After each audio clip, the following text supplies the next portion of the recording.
के बीच में भी इस तरह के अवसर मिल रहे हैं, तो उन सारी संवेदनाओं के बीच भी मैं ये महसूस कर रहा था बैठे बैठे कि मैं कहाँ हूँ और मैं कौन हूँ।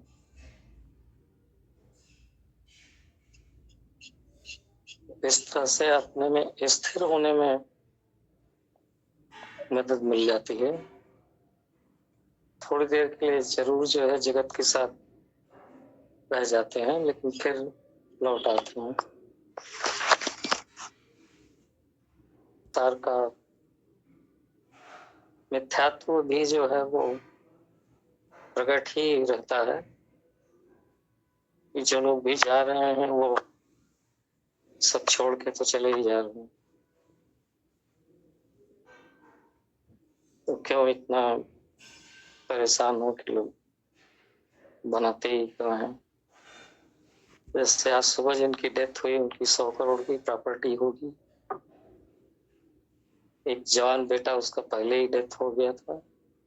एक बेटी है वो दुबई में रहती है, वो अच्छा खासा कमाती है, वहां उसका अपना खुद का मकान है, उनके दो दो स्कूल चलते हैं। तो इस तरह से इतने विस्तार कर लेना, अब समस्या यह है कि कौन उसको संभाले। पत्नी जो है बार बार यही कह रही है हम जो है कैसे सब संभालेंगे।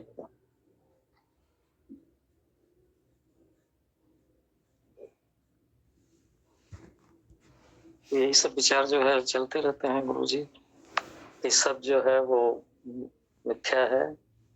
जितनी जल्दी हो सके अपने मंजिल पर पहुंच जाना चाहिए, फिर जो है चाहे जो हो सो हो।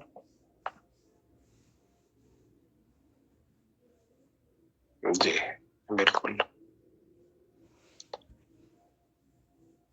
देखिए, अगर हम कहीं गम में जाते हैं वहां भी ज्ञान है, कहीं खुशी में जाते हैं तो वहां भी ज्ञान है। ज्ञान सर्वत्र है, वो परमात्मा का है। अगर किसी गम में जाकर वहां ज्ञान को अगर कोई ग्रहण कर लेता है ना, समझ लो बहुत ही शुद्ध आत्मा की पहचान है। ये परिपक्व आत्मा की पहचान है कि अब ये ऐसा आत्मा परिपक्व हो चुका है। गम में जाके उसको गम को नहीं दिखाई दे रहा है, लेकिन यथार्थ तो दिखाई दे रहा है। गम भी तो यथार्थ ही है, ये सब सत्य है। जिस आत्मा ने इतना 100 करोड़ की प्रॉपर्टी बना के गई है, अब उसके पीछे से उसके साथ क्या गया? वो क्या ले गया? वो तो कुछ नहीं ले गया ना, सब यही छोड़ गया ना। कितना ज्ञान इसके अंदर। तो जब वो छोड़ गया तो क्या हम नहीं छोड़ेंगे?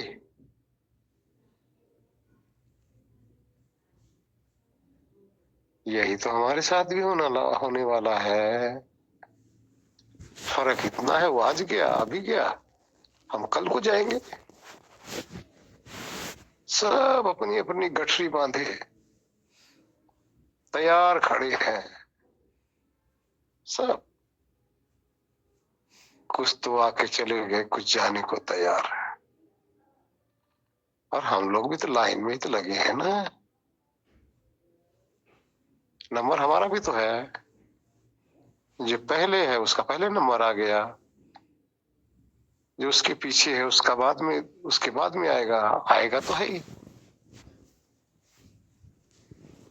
इस तरह से अगर हम ऐसे सोचते हैं तो हमें वैराग होता है। अगर वैराग होता है तो वहां हमारे कर्म सुधरते हैं। जितने भी राग और द्वेष की भावना है हमारी समाप्त होती है। राग और द्वेष के क्लेश से हमारी मुक्ति होने लग जाती है।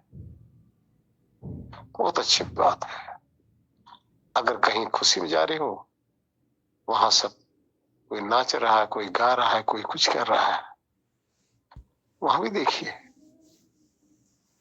वहां भी दिखाई देता है। ये दिखाई देता क्या इस जीवन को कैसे बर्बाद कर रहे हैं।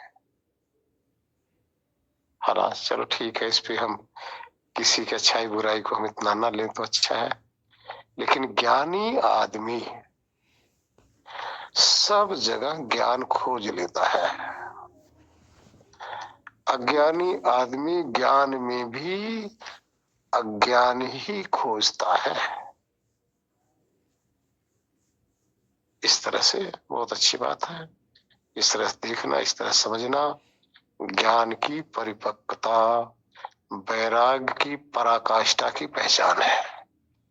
अर्थात ज्ञान हमारा परिपक्व हो गया और वैराग हमारे पास पूर्ण रूपेण है, जहां हमें सिर्फ सत्य ही सत्य दिखाई दे रहा है। सत्य दिखाई दे जो नेचुरल है, तो समझ लो हम भली भांत अपने मंजिल की तरफ पहुंच रहे हैं।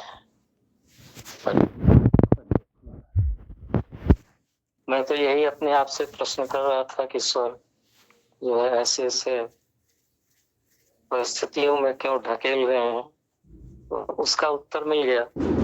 धन्यवाद गुरु।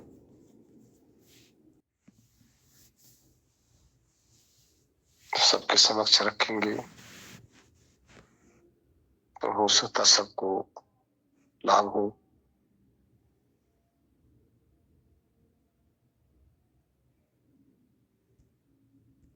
प्रणाम गुरु जी।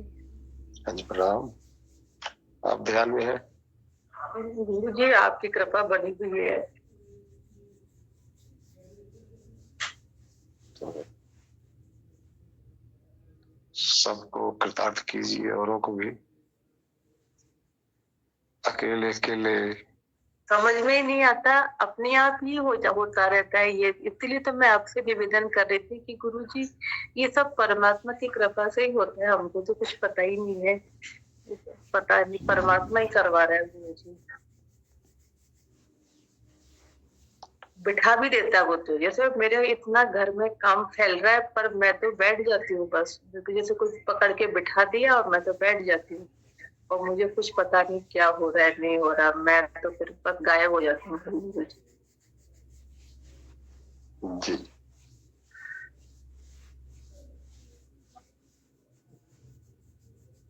यदि ईश्वर की कृपा ना हो तो जीवन ही नहीं। अगर जीवन है और कृपा ना हो तो ये जो आप उपलब्धि किए हैं ना, ये भी ना हो, है ना। जी गुरु जी। तो इसमें किसका किसका योगदान हो गया?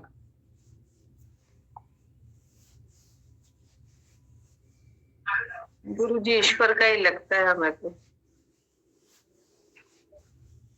ईश्वर का योगदान तो है कि आपको जीवन दे दिए, है ना। लेकिन आपका योगदान कि उस ईश्वर के प्रति श्रद्धा आपने प्रकट कर लिया, जगा लिया, तो ईश्वर ने फिर कृपा कर दिया आपकी श्रद्धा के अनुरूप अपना स्वरूप प्रकट कर दिया। अब उसमें आप निमग्न होते हैं, है ना। जी जी बहुत अच्छी बात है। हाँ जी गुरु जी। विचार रखें कुछ अपना।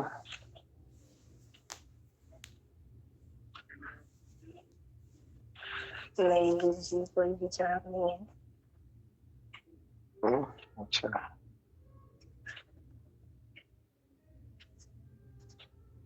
सरोज जी, सरोज अग्रवाल जी।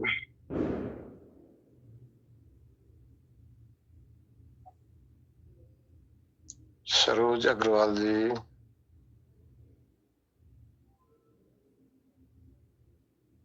शायद भी ध्यान में पहुंच गई हैं। दिनेश जी से प्रश्न करना चाह रहा था, दिनेश जी लिफ्ट हो गए।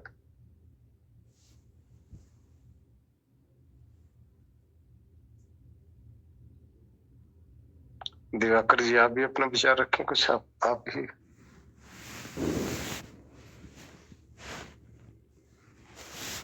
जी गुरु, ये सब बहुत अच्छा चल रहा है। मेरा तो ध्यान भजन भी चलता रहता है और प्रभु की याद भी बनी रहती, लगा रहता हूँ गुरु जी परिश्रम में। भरसक प्रयास कर रहा हूँ कि मैं भी मंजिल पा जाऊँ, ध्यान लग जाए, समाधि लग जाए। लगा हूँ गुरु जी लाइन में, कसर नहीं छोड़ रहा हूँ। देखो कब लगती है समाधि गुरु जी। वैसे गुरु जी वो आहट तो मुझे मिल गई है, ये बारिश होने वाली है गुरु जी, लेकिन उतनी गहराई में नहीं जा पाता हूँ।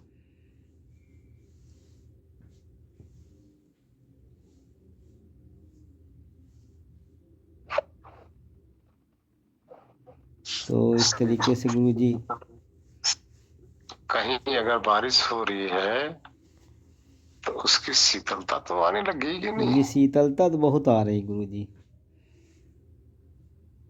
बस फिर क्या रह गया? आनंद भी आ रहा, शीतलता भी आ रही, मौजूदगी भी महसूस हो रही, होश भी महसूस हो रहा।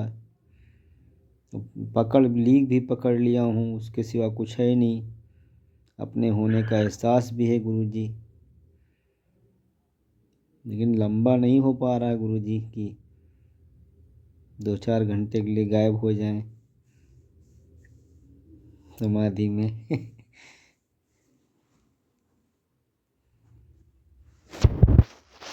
देखिए,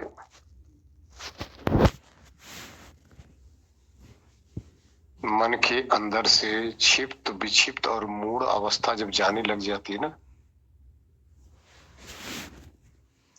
तो एकाग्र और निरुद्ध अपने आप बनने लग जाता है।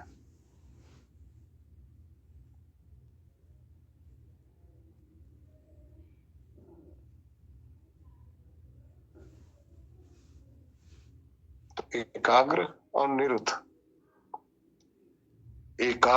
निरुद्ध ये दो अवस्था मन के अध्यात्म की है। बाकी क्षिप्त विक्षिप्त और मूढ़ ये संसार की है।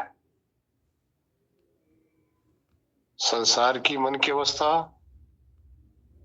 संसार तक सीमित है, वो आध्यात्मिक कारगर नहीं है।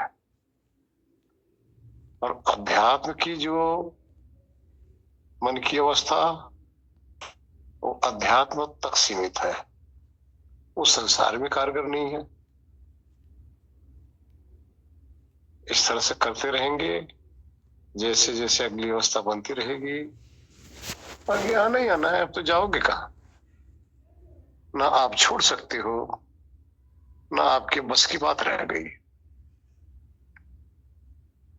जी गुरु जी, निरुद्ध अवस्था भी रहती है, वैराग भी लगातार रहता है, बहुत कुछ सुधार भी हो गया गुरु जी। बस लगे ही रहते हैं गुरु जी, मुझे लगता है तो 80% इसी में लगे रहते हैं जी, क्योंकि अब तो आपकी अवस्था ऐसी है कि बिना खाए रह नहीं पाओगे, बिना पिए जी नहीं पाओगे। इसी तरह से अब बिना ध्यान लगाए आपका जीवन चल ही नहीं सकता। अगर जिस दिन नहीं लगाओगे उस दिन ऐसा लगेगा आपका सब कुछ लूटा पड़ा है। जी गुरु जी, सही कहते हैं गुरु जी, और इसके बगैर तो जिस रह ही दिन नहीं लगाओगे पाता हूँ। उस दिन, जिस दिन ध्यान लगाओगे उस दिन ऐसा लगेगा सब कुछ हमें मिल गया। ये खुशी से गुरु जी नाच उठता हूँ, झूम उठता हूँ गुरु जी।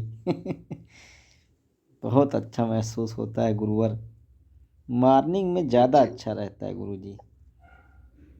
जी जी। वैसे तो 3-4 बार 5 बार ही प्रयास करता हूँ कि बैठूँ मैं, जैसे अवसर समय मिलता है बस बैठ ही जाता हूँ गुरु जी।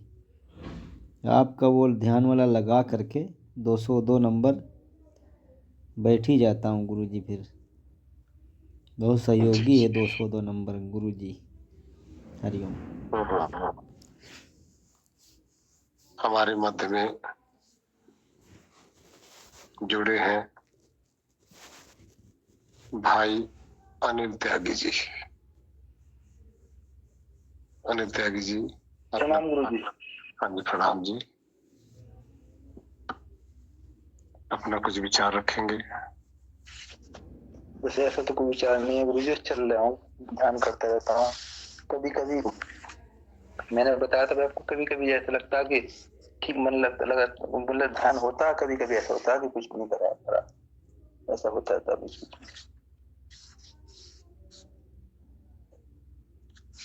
किसी दिन आप बीच में गैप तो नहीं करते? नहीं, गैप नहीं करता। एक तो मेरी स्थिति काफी लंबे समय से चली, लगभग साल हो गया। अब मैं समझ नहीं पा रहा, मुझे सबका उसमें ही लगता है कि जब मैं बैठ करके शांत बैठता हूँ और शांत बैठ कर धीरे से एक साथ ऐसा हो जाता हूँ, मतलब पीछे, मतलब फिर कुछ भी मतलब देखता रहता हूँ सिर्फ और मात्र, जो होश होता है मुझे। और मैं बिल्कुल मतलब क्या बताऊँ, उसमें आनंद भी आता है मुझे, हृदय पहुंच जाता हूँ जी। अपना आत्म भाव भावना बनी हो, दूसरा अपने ही अंदर मस्ती आ रही है, बस। तीसरा कुछ नहीं पकड़ना, तीसरा पकड़ोगे फंस जाओगे। हाँ, मुझे ऐसे लगता है गुरु जी, सही कह रहे हैं आप। मुझे लगता है कि आपने एक दिन बताया था जो अच्छा लग उसमें, उसी में मुझे आनंद आता। और मैं जो देख कहते ना कि मौन में रहना, सब कुछ उसमें साक्षी सारा ही मुझे ऐसा लगता है, वही सब कुछ महसूस होता है मुझे सब। आप अनुभव करेंगे, आपके अंदर से मस्ती आ रही होती है। हाँ जी, हाँ जी। वो मस्ती आपके अंदर से प्रकट हो रही है। हाँ जी। उस मस्ती को जब आप भाली भांति अनुभव में आपके आने लग जाएगा, वो मस्ती और बढ़ती चली जाएगी। हाँ जी, हाँ जी। बस, और कुछ नहीं करना। अध्यात्म ज्यादा बड़ी बात नहीं है। आपके अंदर ही आनंद है, आनंद ही परमात्मा है। जो इस आनंद या सुख को जान रहा है वही आत्मा है। हाँ जी, हाँ जी। जिसके अंदर न शरीर है, न इंद्रियां है, न मन है, न बुद्धि है, लेकिन अनुभव है। यही अनुभव करता आप है। यही जानने योग्य है, बाकी सब त्यागने योग्य है। कभी कभी गुरु जी ऐसा होता शब्दों की जाल में फंस जाता हूँ। तो मैंने, अब मुझे लगा कि सबकी लगता है कि सब वही सार से मुझे जैसे मैं करता रहता हूँ, तो मुझे सबका सार से महसूस होता है। मैंने जो कि आपके हृदय चक्र वाला ध्यान किया एक दिन यूट्यूब, तो वो भी मुझे वही, क्योंकि मैं जो बैठता हूँ, जैसे आगे कोई चीज पृथ्वी में देख रहा हूँ, किसी को देखते देखते पहले आंखों से देख रहा हूँ, देखते ही आंखों से मैं पीछे पहुंच जाता हूँ, अपने आप पीछे आ जाऊँ। और पीछे पहुंचकर धीरे से इतना तक तो मैं होत करता हूँ हल्का सा, और अब फिर नीचे हृदय पे आने के बाद में स्वयं में स्थित हो जाता हूँ, और फिर मैं शांत रहता हूँ बिल्कुल। नहीं तो मेरे मन में कोई विचार आता है, नहीं कोई बात आती है, और मैं शांत बैठता, उसमें ही मुझे आनंद घटता। एक बार मुझे इसमें बैठे बैठे ऐसा लगा था, मैं आंख बंद कर ली थी कि जैसे मैं, मतलब ये लगा कि मैं अपने को ढूंढ, मतलब बाद में कुछ देर लगा कि मैं पता नहीं चल पा रही कहाँ, मतलब हूँ किस जगह सारा, मतलब आंख, मतलब ये बहुत देर बाद मुझे महसूस हुआ कि एक तो ये हुआ, एक अनुभव ये हुआ कि मैं लेट गया करते करते, जो जब लेट गया तो लेट के बहुत देर बाद मैं मतलब ऐसा लगा कि मैं मतलब समझ में कहाँ चला गया, बहुत देर बाद अंदर को आया। मैंने वाइफ को बात दिन चाहिए, वाइफ यहाँ कर रही थी मेरे पास में, तो फिर मुझे बहुत देर में लगा, काफी देर बाद मैं होश में आया। ऐसा इसी को हम समाधि कहते हैं। अच्छा अच्छा। इसी स्थिति को हम समाधि कहते हैं। समाधि का अर्थ है जहां बुद्धि ये निश्चय करने में असमर्थ हो जाए कि हम कहाँ हैं। हाँ जी, हाँ जी।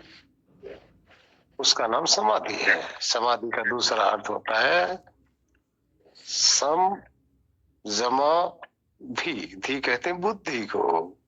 बुद्धि जब अपना कार्य करना बंद कर दे तो समस्त बाह्य ज्ञान आत्मा को से अलग हो जाता है, अर्थात बाह्य ज्ञान आत्मा कर ही नहीं सकता।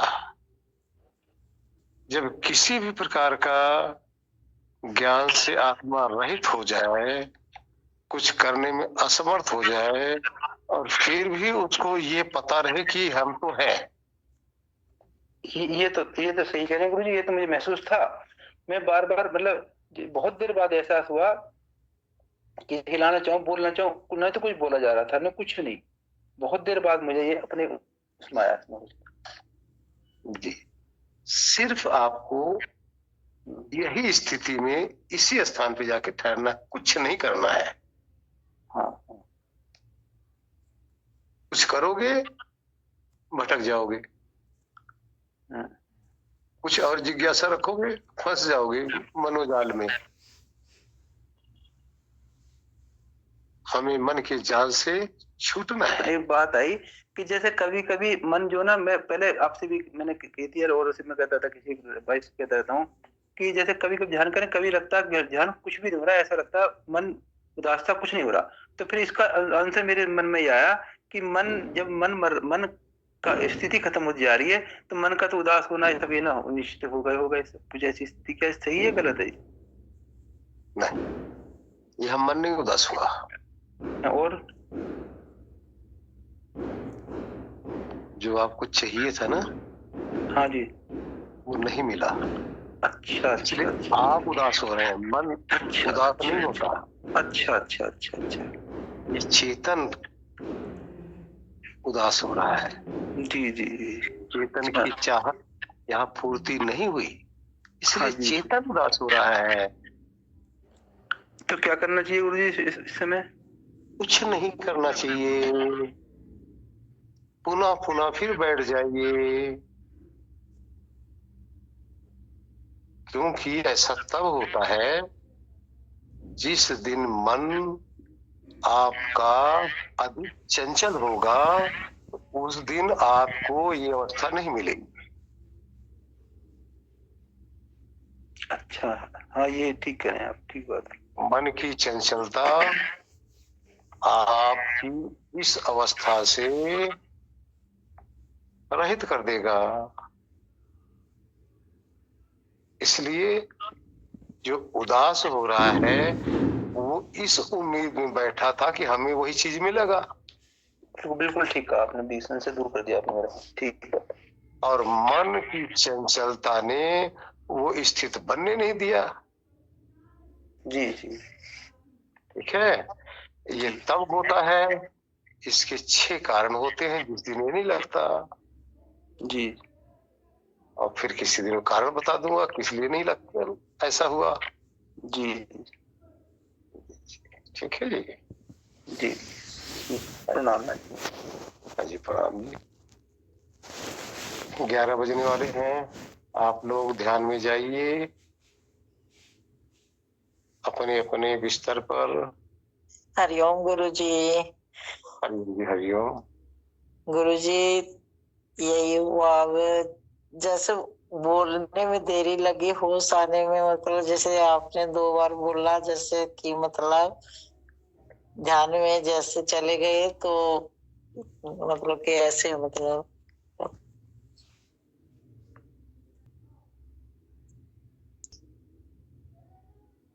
हाँ, हमने आपको आवाज दिया था तो आप ध्यान निमग्न थे। थोड़ा गुरु जी, कभी मतलब कि कई बार जैसे आनंद सा आने लग जाता है ना, सुनते ऐसे ही, मतलब कि अंदर पहुंचे तो रहते ही हैं, खैर, तो मतलब कई बार इतने उसमें डूब जाते हैं कि थोड़ा मतलब कि होश आने में भी 1-2 मिनट वो कोशिश करते हैं तो टाइम लग जाता है। जी बिल्कुल, क्योंकि जिसमें हम निमग्न हो रहे हैं ना, जी गुरु जी, वो छोड़ा ही नहीं जा रहा है। जी हाँ, ऐसी स्थिति बस बोल नहीं पाते, ऐसा हो जाता है गुरु जी। छोड़ते हुए भी हम जी उसको छोड़ना नहीं चाहते, जी जी क्योंकि हमारी रुचि, हमारा तलब, हमारी इच्छा, हमारी जिज्ञासा उसी में निमग्न है हम। तो ऐसा होता है, ऐसा ही होता है। जी गुरु जी। जिस समय साधना परिपक्व हो जाता है तो उस समय आंख खोलने में बड़ी कठिनाई होती है, जी गुरु और फिर बाहर सुबह उठो ना तो बाहर संसार को देख के अजीब सा लगता है, फिर कहाँ आ गया मैं। जी ये तो गुरु ऐसे सिंहासन पर बैठे थे जहाँ अमृत ही अमृत था, जी गुरु जी जी ऐसे सिंहासन पर हम गए हुए थे जी गुरु जहाँ रस ही रस था। जी अब हम उसको छोड़कर इस मृत लोक को हम देख रहे हैं। जी गुरु जी। होता है ना, तो इस मृत लोक के देखकर यही होगा कि वापस चले जाओ, वहीं चले जी जाओ। गुरु जी, दूसरी बार जब मैं जोर से बोला, बड़ी कोशिश करी कि मैं बोल नहीं पाई कुछ भी, यही जी। में मतलब टाइम लग गया गुरु जी। आज इसी बात पे एक समय तो ज्यादा हो गया है, आज हमारे फेसबुक पे किसी का प्रश्न था कि जब कोई समाधि में चला जाता है तो वापस कैसे आता है, जब कोई गाढ़ निद्रा में चला जाता है तब आवाज देने पर वापस कैसे आ जाता है, जब वो सबसे इंद्रियों से हट ही चुका है तो वापस कैसे आया, आवाज कैसे उसको पहुंच गई। अब इसके विषय में कल चर्चा करेंगे। समय आप लोगों को हो गया है, आप लोग अपने अपने आसन पर बैठ जाइए। मन आप सबका शुद्ध है, इसी शुद्ध मन से आप लोग अपने अंदर गोता लगाइए, उस ब्रह्मानंद में, अपनी ही आत्मा में शांत होते जाइए। हरिओम।